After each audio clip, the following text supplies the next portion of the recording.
Google is to search engines as Ancestry is to genealogy websites. But Google is free and Ancestry actually has some free collections that you're going to want to discover. Howdy, I'm Devin Noel Lee with Family History Fanatics, and I want to help you climb your family tree and enjoy the journey. Be sure to sign up for our newsletters, which will give you reminders of when we have new content, as also tell you some other things that you might want to know. Let's dive into ways that you can access collections on Ancestry for free. Now, you're probably thinking, wait a minute, you're going to send me off of Ancestry first before I dive into Ancestry? I know this sounds a little odd, but yes, I want you to take advantage of other free websites first before you start going into Ancestry, because I want you to maximize not only their free record collection, but if you do purchase a subscription, I want you to get the most bang for your buck. So use free websites such as Google, Digital Public Library, Library of Congress chronicling American newspapers. You can also build your tree over on WikiTree if you're not a big fan of Family Search. The WikiTreeers would love for you to join them and their community. So there is a lot of things you can do off of Ancestry before you hop over onto Ancestry. The next thing I want you to do is I want you to create a free Ancestry account. There are a number of things you can do once you have that free account. First of all, you can activate a DNA kit and connect it with your family tree, which you should build. You can build your tree to an extent, and then you'll hit some limits and then have to pay for a full subscription in order to take advantage of color coding, linking, and some of the other tools that we've shown here on Family History Fanatics. The other thing you can do is you can look at the training videos that Ancestry puts together. We have a lot of videos here. Some of my colleagues on the YouTube has training on how to use Ancestry, but there's an Ancestry Academy that you have access to. For a full list of what you can do, be sure to check the link in the description for our show notes, and I will tell you some of the things I like and also direct you to the latest version of what you can do for free with your account direct from Ancestry. Now, if you're a member of the Church of Jesus Christ of Latter-day Saints, because of tithing dollars from people around the world, you do have access to portions of Ancestry.com for free. I have found that most of what I'm trying to investigate is included in the free partnership program. There are a couple of features that are specific to Ancestry accounts that are through this LDS partner program. For more information on that, make sure you look in the show notes. I will have a link directly to your partner access page where you can learn more details and get signed up for that free account. Oh, but those Mormons, they are not the only ones who have special benefits like that. There is a special benefit for those people who live in New York. You can go through the NYGNB and access New York records. There will be a link in the show notes for all of the details about there. If you know of other organizations that provide access to the record collections online, make sure that you drop me a link in the comment section below so that others may find, oh, hey, I'm a member of that organization. That's how I can take advantage of either a full or partial Ancestry subscription in addition to the free record collection. All right, so now with that in mind, let's talk about the free collections that are over on Ancestry.com. There will be a link in the show notes. It's not necessarily easy to find how to get to the free collection page, so there will be a link there. But this is what it's going to look like when you get there. You're going to see a number of different record titles, and you will see free index and free beside it. And I looked for training. I looked for instructions on what's the difference between free index and free. And it's not consistent. So let me walk you through some examples. So this one was marked as free, Notes on Kentucky Veterans of the War of 1812 by Glenn G. Clift. Notice that you can actually do a search by name. So I put in George Stockton. There is also a browse on the right where I can just go click on maybe the surnames that include the S in it. When I get here, I actually can see the book, that the record collection database searchable side, and browse guide points take me to. So free meant free. I can see the notes for this collection.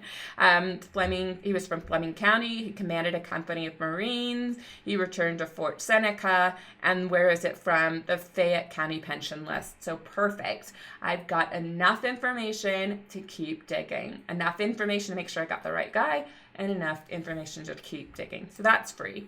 Now this one was free. I found there were a lot of free collections related to the Holocaust and Jews being scattered during World War II and killed and imprisoned and things of that nature. But when it said free, it had free, it didn't say free index, I looked for a name, Mata Adder. I hope I said that right. I know how to say Solomon. And then it just stops here. So there isn't an image.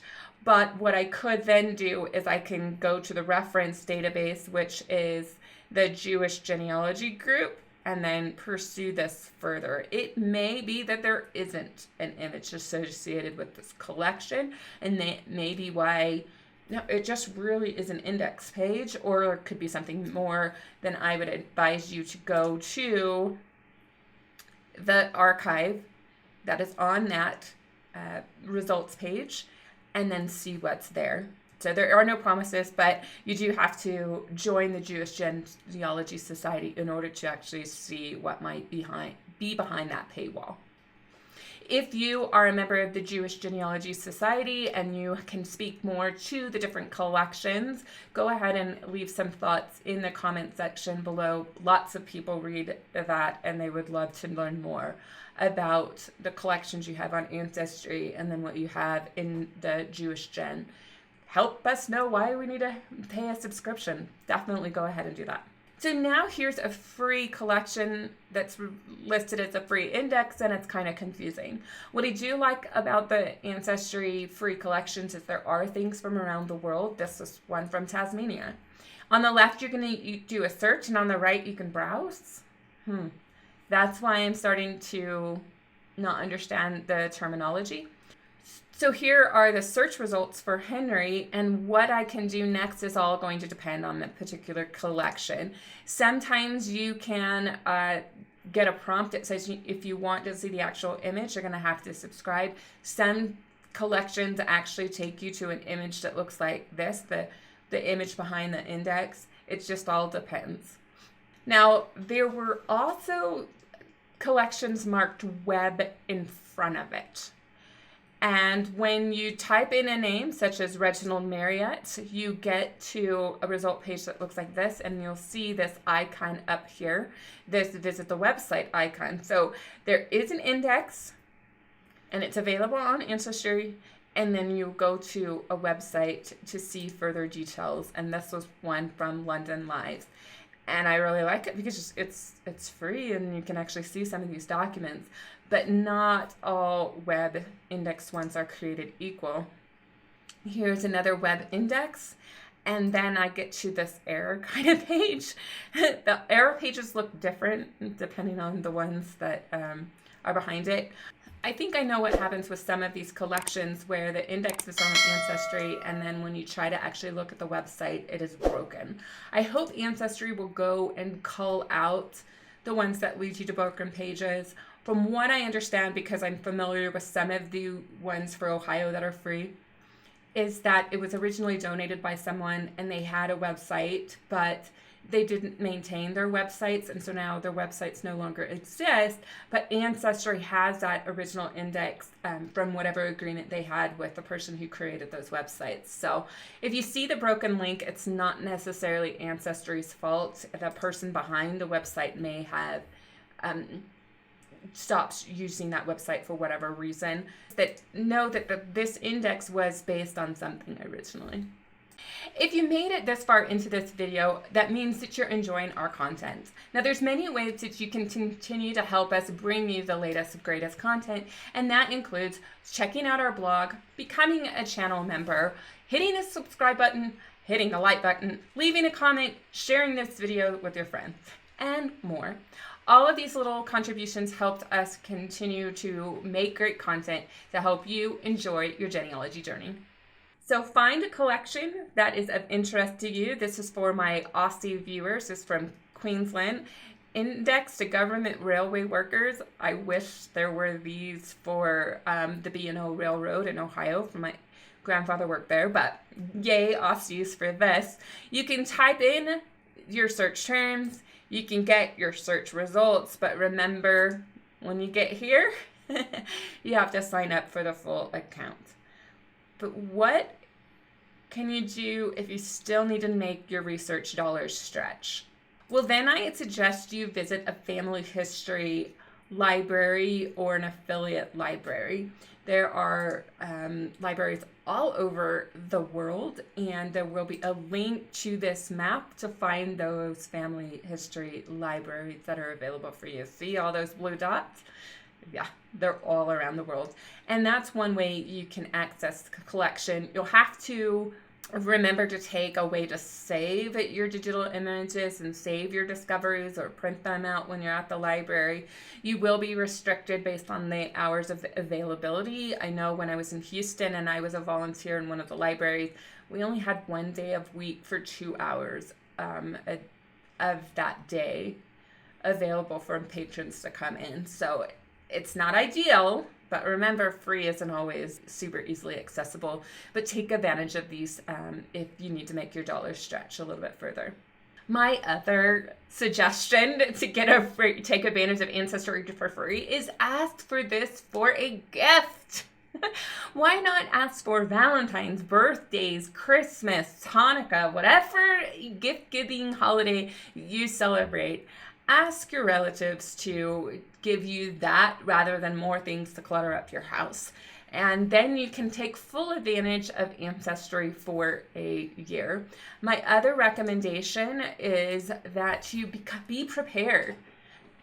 Use the card catalog, use the family history library, and know what you want to look for and how you want to spend your time when you have your subscription. When you have a subscription, you not only access the records, but you also access the DNA matching and all of those cool features such as through lines and the like. So why don't you just ask somebody to give you the subscription for free as a gift, and then you're accessing the whole website. If you're ready to learn how to use Ancestry better so you can maximize your subscription, make sure you check out the playlist that's up above. And for the latest video from Family History Fanatics, check out the one below. Now, if you make... Now, if, come on, why can't I say if?